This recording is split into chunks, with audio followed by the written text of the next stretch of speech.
Commuting is such a huge part of Ryerson's culture. More than half of Ryerson students commute more than 40 minutes to get to campus. That's about an hour and a half every day, and if you're coming to school every day in a week, that's nearly 11 hours a week spent on a bus, a subway, or a train. I commuted all year in my second year, an hour and a half each way. It was a rough year. Often we think of the time we spend commuting as in-between time. Getting from one place to another, it's almost like a break from real life, a buffer space. We have two stories today that demonstrates commuting is a world all on its own. It is all the joy, sadness, and absurdness of life packed tightly into one subway train after another.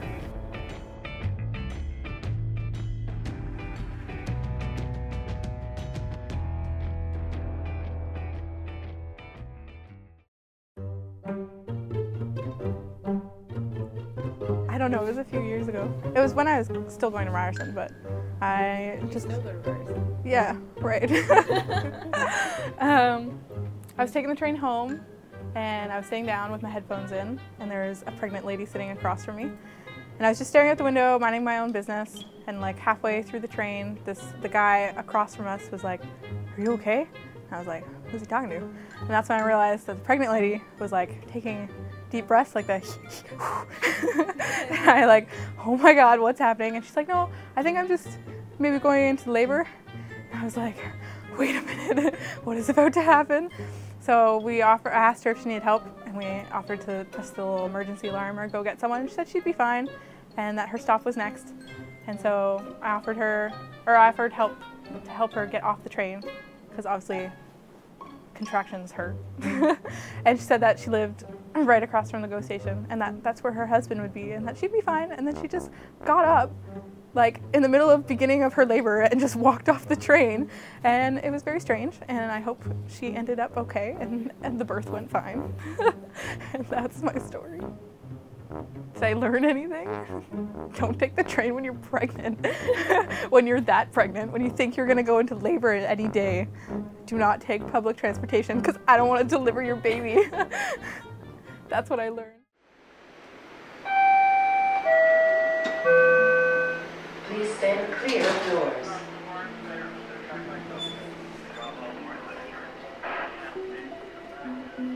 I hate the subway. I mean, the subway does great things for great people, but I hate it. I hate being stuck in a tube underground. I hate the number of people, all the smells, all the jerking movements. I hate feeling trapped. But as anxious as it makes me, and as much as I dislike everything that comes along with it, every time I get on the subway, I get off of it too. Earlier this year, I witnessed something that changed the way I felt about it. Don't get me wrong, I still hate the subway, but the connection I have to it has changed.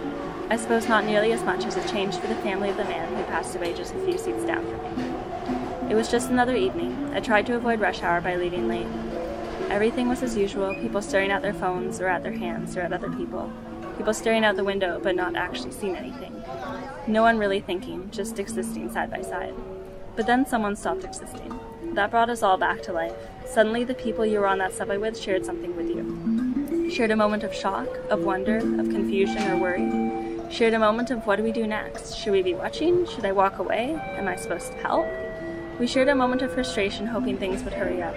Then guilt, angry at ourselves for even thinking for a second that we were the ones at a disadvantage. Like someone dying was a disservice to us. The details are boring. The emergency bar was activated, TTC staff came, then the police, then the paramedics. We were asked to leave the train earlier, and we stood on the platform until the situation was dealt with. That's what they called it, a situation. Announcements were made to everyone on the TTC letting them know there was a delay.